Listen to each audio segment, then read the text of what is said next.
Section 4, navigation. Okay, so if we go to Site Builder and then choose Site Menus, we can see our navigation settings. Let's say I want to create a new menu altogether. So first thing I'm going to do is click on Create New Page. Then I'm going to add a title for my page. Let's call this Contact Form.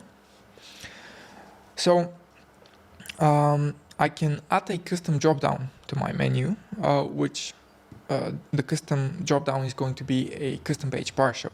Or I can choose the type of my page. So it could be the home page, it could be a contacts page, a partners page, store page, so on and so forth. I'm going to choose custom page.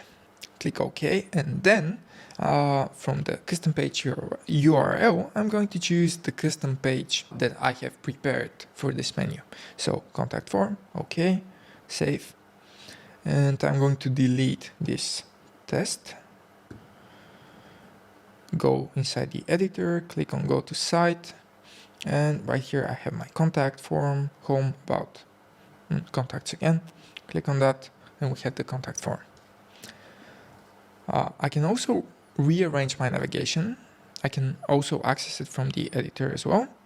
And rearranging the navigation items is really straightforward. I just click on the two bars on the right and drag to reorder. And if we go to site preview, we can see that everything is reordered as it should be.